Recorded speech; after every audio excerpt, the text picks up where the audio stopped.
Hey there, welcome to Thursday. It's Nancy Blanchard with ScreenBeam, and you are listening to and watching the AV Life.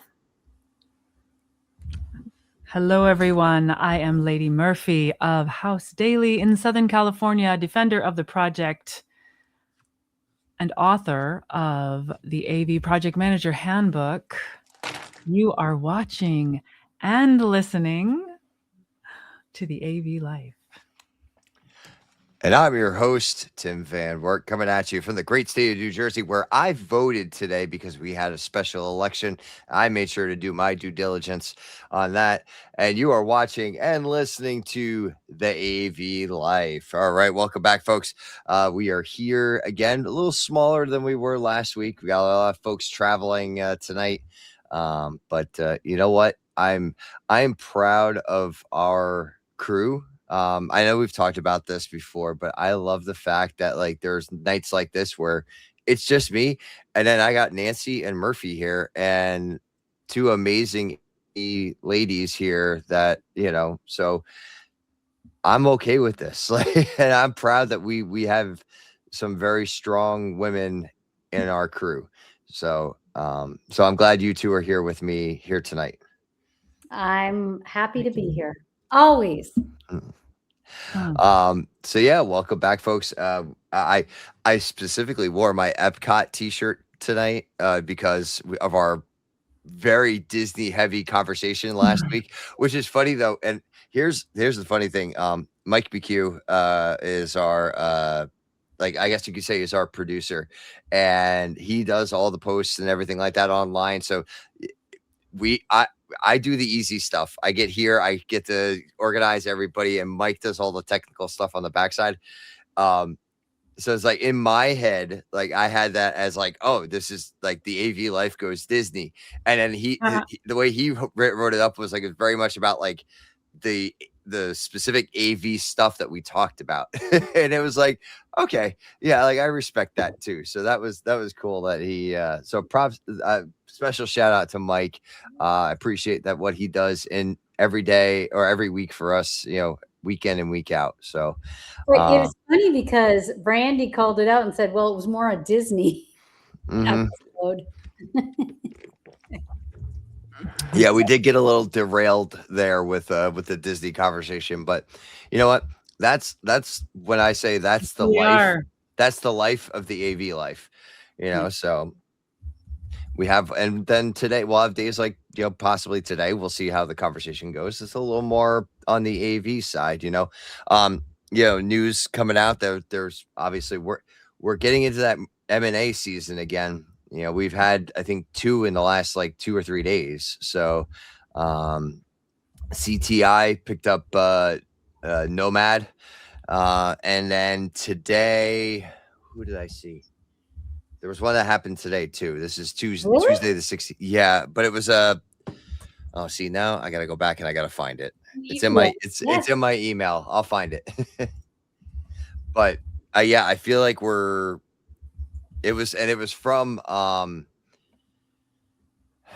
system contractor, and they were saying like, another M&A, like in all capitalized, another M&A. Like it was like, here we go. So yeah, it seems to be that season again. And then in higher ed, we're all just wrapping up spring semester. We're trying to get ready for summer installs. I got budget numbers I'm trying to get through and get stuff ordered. And I will say the most interesting thing I got this week was that my furniture vendor is almost 2 months before I'll get a podium. It used to be standard was like 4 weeks, 5 weeks. Now we're pushing almost 2 months now, just because like he's like the demand is high, but he's like, I don't have the workers like I used to. So yeah, it's a little slower than it used to, like in that respect. Wow, because all I keep hearing about are like chips and parts, things like that. Which there's that, yeah. COVID, but for podiums. Yeah, well, it's more just for the manufacturing piece. Like there was a point where he had trouble getting like the particle board and the laminates and stuff like that, but that was closer to like when we were like full on COVID. Now that we're cleared out of that and everything, now it's the labor. It's just so. So yeah, it was an interesting thing to find out that way. Sorry, I'm digging through my email now because it was bothering me. I got to find out who the other company was. But please continue. Oh yeah. Sorry. It was Has no problem supplies. It was AV Technology. Sorry, I gave wrong credit, and it was another AV acquisition. And it was AJA to acquire video encoding software company Comprimato, which I don't really. Yeah. Pro AV acquisition will expand AJA's video streaming hardware and software and bolster Bridge Live development. So maybe for those who are a little bit more on the broadcasting side, maybe they understand that more. Yeah. So, well, and actually that's where we're losing some of our, speaking of broadcasting, I think that's actually where Brandy is off to right now. She's at NAB. So, oh, right. Yes. Yes. Maybe. Yeah. I would have been there if I were not already scheduled to go to Cavlo next week. There you go. Very excited. I am so excited to go to Nashville. Did you guys see I was posting about boots? Yeah, I saw that. That was kind of neat. It was kind of interesting. So thank you. I was like, you know what? I could go ask AI to say stuff. And I'm like, that doesn't sound like me. That doesn't sound like me. And anybody who knows me knows that's when I read. Okay, I'm not going to name names, but there are people who are writers that I would expect to have written stuff. And I look at it and go, this ain't you. This is Claude, maybe. Maybe this is Chatty. And I don't have a problem with using AI, but I'm like, what you doing? Come on. Yeah. Writing is what you do. Writing is what I do. So I'm like, no, and it was kind of fun talking about, hey, I remember when I bought these boots. These are my first PPE boots. And then I was like, and these are the ones I bought in San Francisco. And they're not. I like that. I like that story because you know what? People that aren't involved with you having to be on site don't know necessarily that you have to have like a steel toe or you have to be wearing like certain safe. So that was enlightening for me. So okay, that was funny. There you go. And it was funny because the folks at Legrand have so they've got their Middle Atlantic rack facility here in New Jersey. It's in Fairfield, and they did a whole higher ed meetup for like those of us that are in like the local area. So it was us. It was Pace University. Like we came down and we spent the day with them, talking about racks and furniture and all that fun stuff. And we, so because it was a factory tour on top of it, they hard hats. there was there was ear protection. Like we actually had, we used the tour guide stuff. So we had, because I like a Williams style headset. It was actually pretty cool. But and one of the things was if you have steel-toed boots, bring them. And I'm like, well, I got those. It's like, because I've done construction projects, and when you're doing construction projects, especially like brand new construction, there's a point in that process you have to have steel-toed boots. And I think I was the only one out of everybody that had those at hand. But they had these really cool like rubber slip-on steel-toed like covers for your sneakers, which were really cool. And I don't know about that. Okay. Yeah, it was really cool. It was almost like you remember those roller skates from Fisher Price where like they adjust, right. I remember those. They go over your sneakers and like they adjust to your feet. They were cheaper. This was the steel-toed version of that. So it had like a rubber sole underneath and steel, like a steel cap that went over your toe. So yeah. Wow. Okay. That sounds like a lot of work. I mean, it worked, and they Right. had enough for everybody. I guess it's OSHA approved. So Well, there you go. See, that's the thing. I never wanted to get thrown off site. I'm like, if I'm going to site, how humiliating would it be? They're like, well, you're not wearing the equipment, get out. And I'd waste a whole day. What? Then I'm like, whatever. I'm going to have everything I need. Yeah. And always have a lot of PMs and even other people will carry the shoes in their work shoes in their car just to have it all the time. So you just have the PPE to make sure. And I still have a high vis vest in my backpack. That's like if I'm going to a site with my computer, like you got to wear that. So it's interesting. I'm like, I bet there are people who don't know that. Right. So now they do. Yeah. And it's not very professional if you show up and you're not prepared. That's also and one time early, I didn't say this, but early in my career, one of the people that were on site doing rack builds in the room, she, why is that always, I don't know. The rack builders are the only ones that are the girls. That's what I find. I don't know if anyone else finds that true, but the girls, there are rack builders who are men. Anybody that's on site, it's almost never a female who's doing the work. Very seldom is it a female on site doing the work. And I find that now that I remember it, the people that do it are often females, the rack building, because it's like the slithery little hands. I don't know. Well, I always think, I mean, now, I don't mean this to be like sexist or anything like that, but like it's sometimes like rack builds require that woman's touch of like details that some men don't have.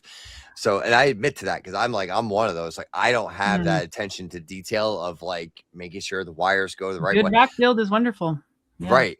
So that is a thing of beauty. Like when a rack is done right and it's like got the wires going, everything. Oh, like I don't want to cut a zip tie. Well, actually, I don't want to start that argument.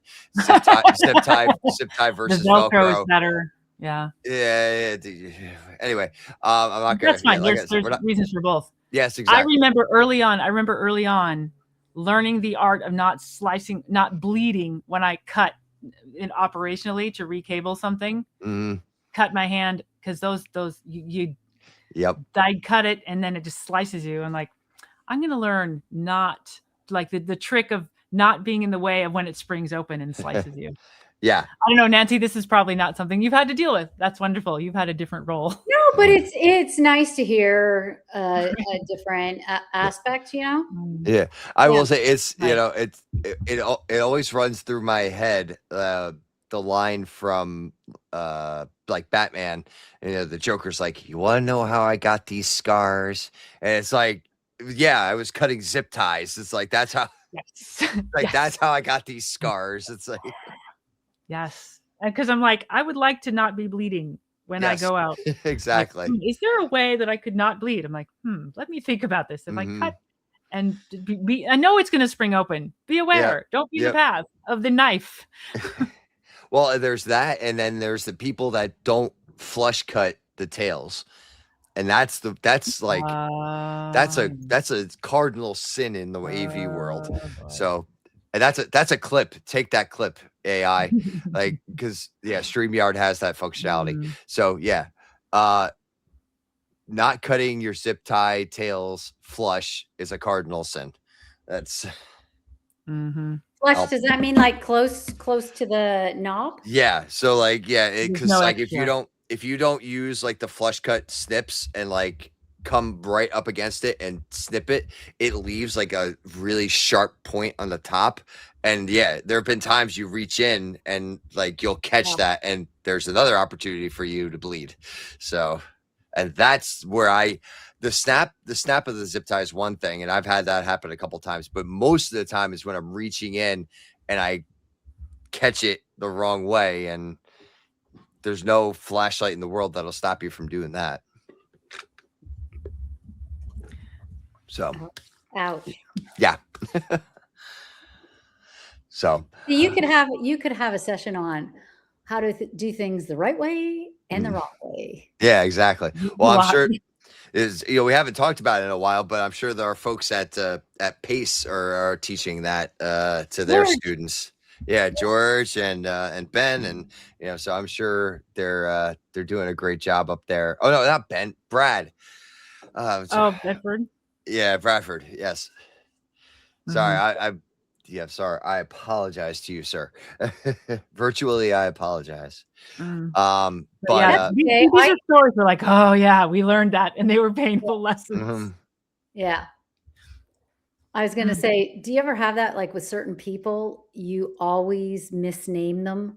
And I had that in doing a call with a reseller partner today, and I left it with the wrong name. Ooh. But I've been calling her that since, and it's like, why can I not get in my brain her proper name?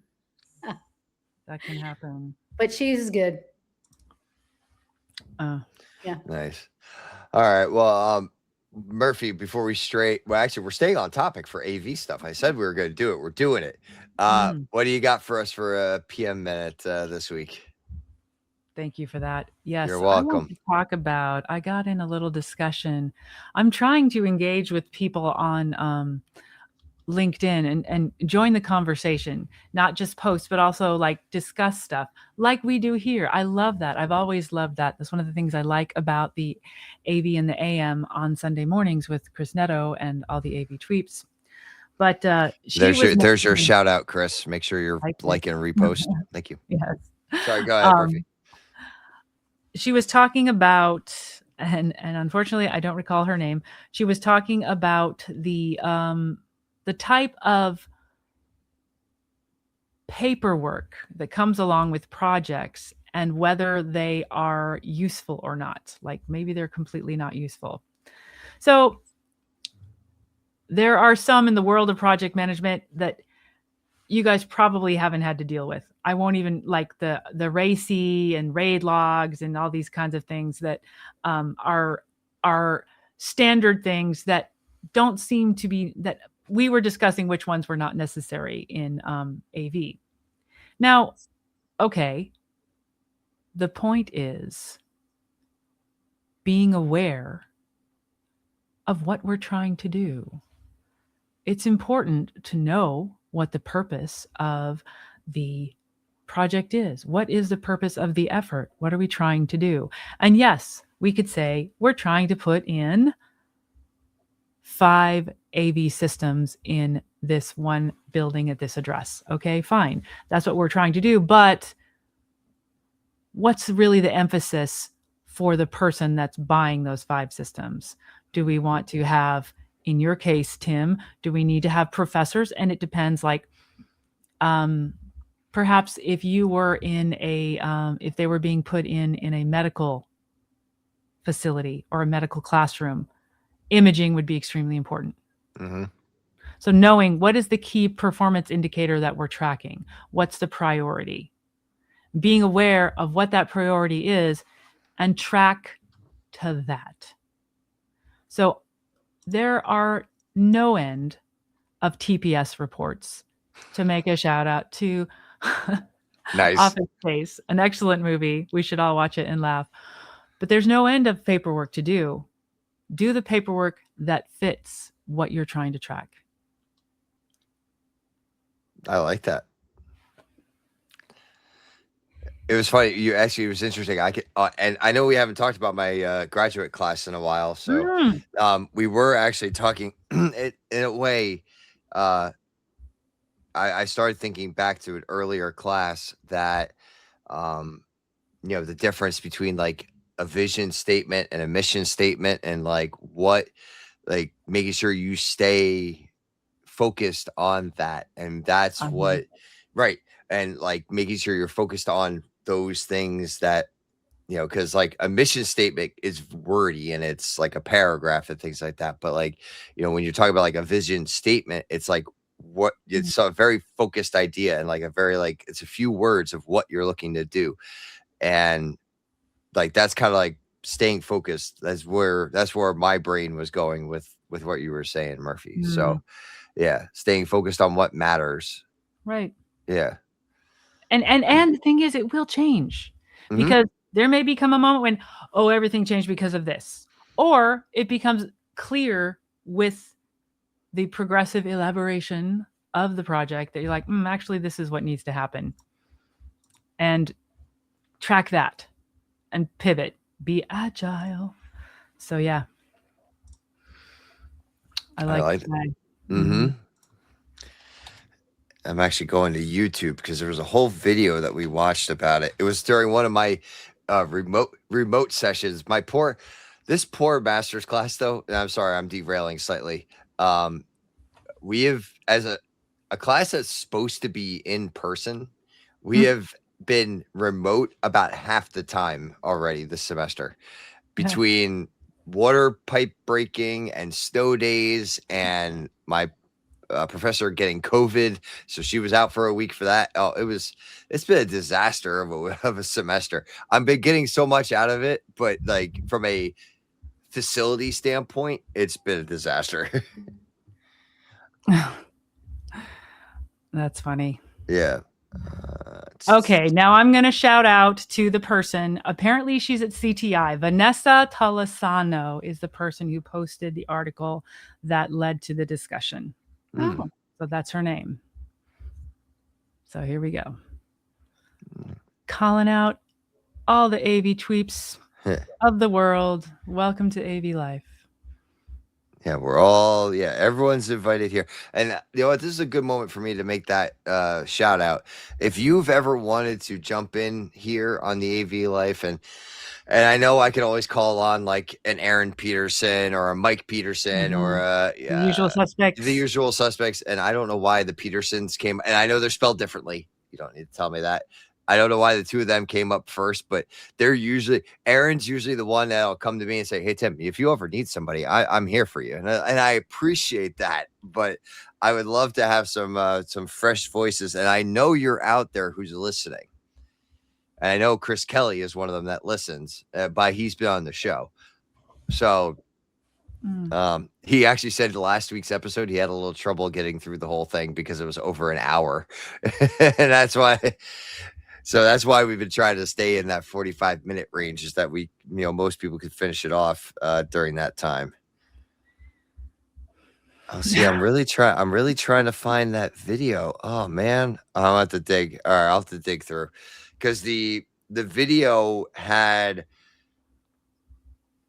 the gentleman was talking about like the difference between the vision statement and the mission statement, and like why like companies like Nike and Apple and things like that have been successful because their vision statements were as such that they stayed focused on the things that really mattered to the company.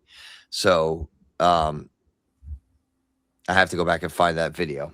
So that'll be for a future time. So, and actually it's funny you brought up 5 room systems, Murphy, because that's exactly how many I'm looking to do right now. So that was. The reason I brought up 5 is because that's how many are in the example in my handbook. Oh, in the AV Project Manager handbook. My sample project for Acme, I think I said. Acme, yeah. Well, as long as I'm not going after the Roadrunner, then I guess I'm okay. So right.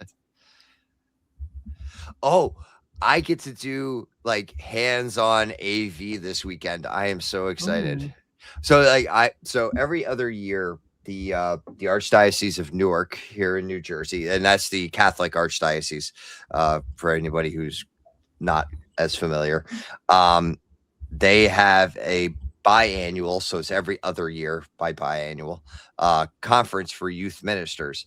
And on those every other year, I get invited to come in and sit in the booth and run, microphone sliders, and I get to play the canned music and run slides and all that fun stuff. So I always have fun with this weekend, and I know a bunch of the people that go to these things from my wife and I's time helping out in youth ministry. So like, it's almost like a reunion of sorts. So, so shout out to everybody in continuing the journey that'll be coming out. And actually, by the time this episode comes out, the conference will be over already. But I'm confident it's going to be a fun weekend. So you like being house engineer? I do. It's something I don't typically get to do. Like I get to be hands-on with the systems and fixing things, but being back there and like running the board and things like that just, I don't know. There's a different part of me that never really got to do that because I was always the front stage kid. I was always performing. So to be able to flip that to the other side is a little fun for me. It's a little early to say, but I think my son is leaning into like engineering of that nature, of sound engineering and stuff like that. So because they started talking about it. So he's going to the middle school next year, and they started talking to the kids about, because I think they actually put on a musical at the middle school. So they started talking about actors and different performers, or playing your instrument or doing stage crew type stuff. And he said he was more interested in doing that sort of stuff. And I was like, all right, like I could get behind that. It's like, I'll show you some things. And then we started talking about Disney a little bit too, and about Imagineering. And he seemed very interested in that and becoming an Imagineer. And I'm like, that you could take your creative, because he's so gifted when it comes to like art and things like that. And he loves science. And I'm like, that is like your two big areas for this, because you want to be creative, but you also need to understand the engineering. And like, you could be part of something really cool that Disney does, so it's a long history. It's within not the 1,000 that have been let go. Well, that's true. Well, he's still a few years off from joining into that. So yes, I know they did lay off like 1,000 different folks. So yeah, you know what? It happens with every CEO that comes in. So this is like, it's a shocking number to hear, but it's not out of nowhere, so it's. I was reading on Twitter from some of the engineers who were let go, and they work like on the Star Wars projects and other things. And it was very interesting to learn about how they were involved in that. And you look at, I'm just going to put this out here because I'm a realist, is that these companies are relying a little bit too much on AI. And so they're getting rid of their workforce to only discover later that not a wise decision. And they end up try to bring people back. That's my thought. I've seen some articles of where companies have done that, and then now they're reaching back and saying, "Oh, can you come back and help us?" And it's like, if I were a worker, I'd say, "I'm sorry, but that's the decision you made. Deal with it." Mm-hmm. So, it's cyclical, I guess, in a way. So these folks will end up getting hired back because that's how it works. That's how it works. Yeah, it's almost like, it's like, oh, we're gonna let you go, and but in 6 months to a year, we're gonna need you back for XYZ project or whatever, because they're, especially, and it may not necessarily be within like the Lucasfilm movie area, but the new CEO comes from parks. So, and they've, like, Disney World has a lot of new park projects coming up. So that's probably where a lot of the folks, so they may have let go a few people over here, but they're going to end up bringing more people in on the other side. So I mean, I could be wrong, but that's the way I see it as happening. So only time will tell, right? Exactly. Yeah. So, just continue with our weird, times as we've been talking about over the years. And that's a Renee thing. That was from a few months ago. We talked about that, things are kind of just weird right now in general. Yeah. So I've been saying to myself that since COVID, we popped the track into a different alternate reality. we are all going to get the goatees because are we going to be the evil, or I don't know, but something is not right. And I don't know if we popped into another one. Oh, poor Tim. Tim's evil. Oh my gosh. Well, and that's the grays. The grays are coming in, so that's maybe that's what it is too. So reality. Yes, we're traveling through time, just one day at a time. It's it's an alternate universe Tim here. You know what I'm saying? Anyway, but yeah, it's like something is strange and everyone's acting weird and maybe evil. Maybe we're the evil ones. I don't know. Or is it Twilight Zone episode? Oh, we all? We're all going to be cats or something. We're going to be. We're all gonna. Yeah, we're gonna just. Yeah, I'm not. I'm really not a cat. Wow, I haven't thought about that. Call back. Oh, I thought maybe you were referring to the air traffic controller who had two pilots doing meowing and barking at one another. Oh no! This is the Zoom lawyer. That judge. The judge that couldn't get the cat filter off. It's like yeah. No, there was two pilots in talks with an air traffic controller, and they were doing meowing and barking, and he's like, "Come on, like this is professional." And I think they might be reprimanded for it. Oh, sounds like they've been watching too much Super Troopers. It's like, it's like, did you say meow? And I was like, now you listen here, right? Meow. I was like, oh, no. Do I look like I'm catching mice? Yeah. Look it up. I mean, it was like, oh, this is strange. Yeah, everyone's just losing their minds. That's what's happening here. So I think it is. Don't you think that time has just sped up like unbelievably crazy, that the months really are just passing by? Mm-hmm. Yeah, we're like middle of April right now. Like it's like, how did we get here? Yeah, it's like I mean, I know how we got here, but like we got here very quickly, like you said, Nancy. It's like I don't know how that happened. Remember for a while how you guys had all these drones in the sky? Yeah. There's nothing reported anymore, is there? No. Like, although I did see it. Yeah, I did see a notification. Hold on. Where did that go? I might have already cleared it out. ESPN had posted something earlier that there were drones outside of where the Washington Nationals play, I think. Oh, see, now I got to look it up. Sorry. No, that's all right. No, I thought I specifically kept the notification, but I must have cleared it at some point.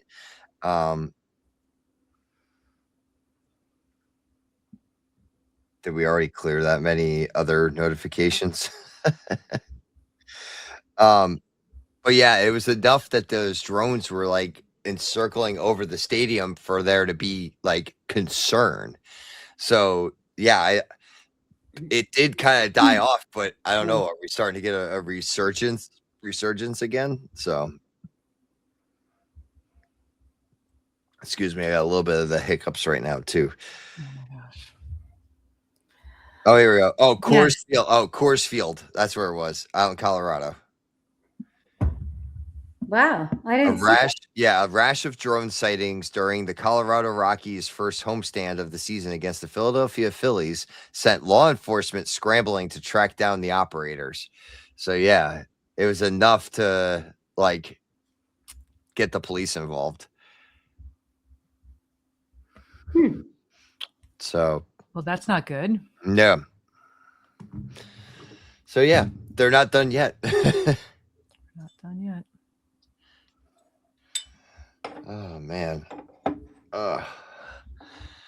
So what else has been happening out there, folks? What do we got? I know we're getting closer to InfoComm, so that's Yes, and I'll be doing some form of book signing, so stay tuned. Yep. I'll let you know.